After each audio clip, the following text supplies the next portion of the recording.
हिमालय के पास एक मानसरोवर के पास एक व्यक्ति था, वो चोरी करता था।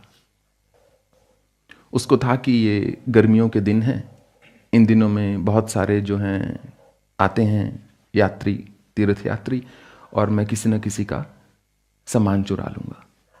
और उसको ये भी पता था कि वहां पर हंस उतरते हैं, कि मैं उन हंसों को यदि पकड़ लूं, उनके माध्यम से मैं मोती भी चुगवा लूंगा। तो वो जैसे ही वहां जाता, हंस उड़ के भाग जाते। इतने में वो क्या देखता है, कुछ दिनों के बाद एक वहां पर संत होते हैं, गिरे हुए वस्त्र में होते हैं। कई वर्षों से हर गर्मियों में वो 40 दिन वहां बिताते हैं मानसरोवर में। तो वो सुबह सरोवर के पास जाते हैं तर्पण करने के लिए, और हंस दूर से उड़ते हुए एक नहीं झुंड के झुंड पास आकर बैठ जाते हैं। ये जो चोर होता है विस्मित हो जाता है, निस्तब्ध हो जाता है, हतप्रभ रह जाता है।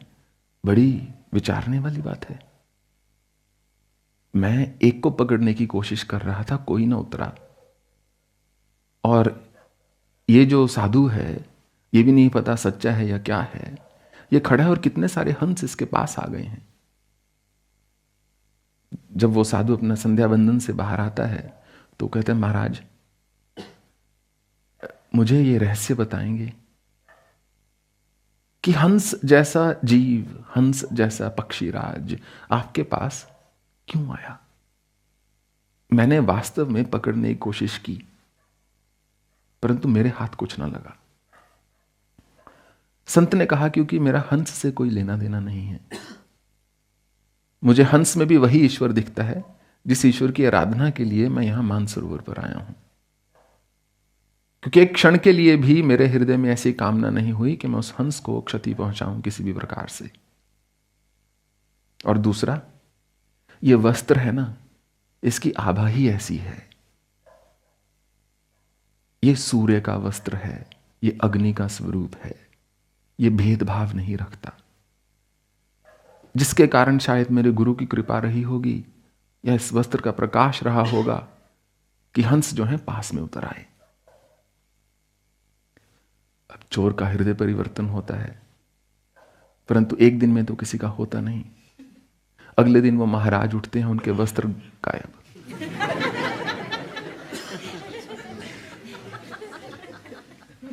मानसरोवर की ठंड में आप दिगंबर हो जाओ तो कोई आसान बात नहीं है।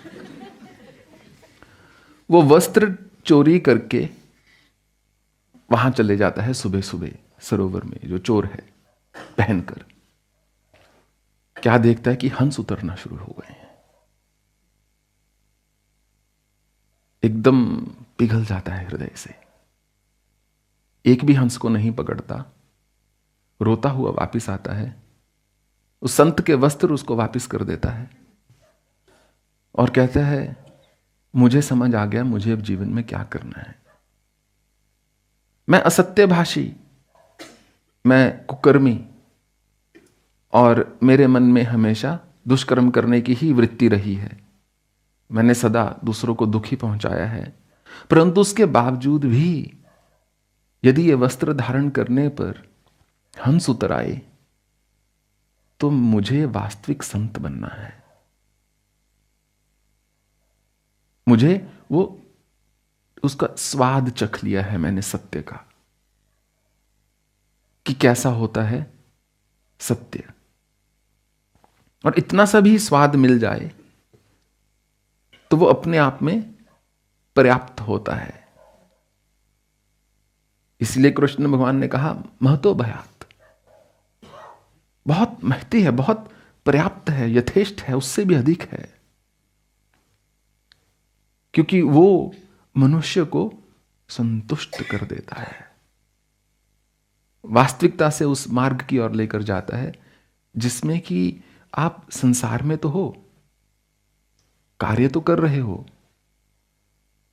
परंतु उसके साथ आप रम रहे हो अपनी आत्मा में। प्रयास है, प्रमाद नहीं। चेष्टा है, संघर्ष नहीं।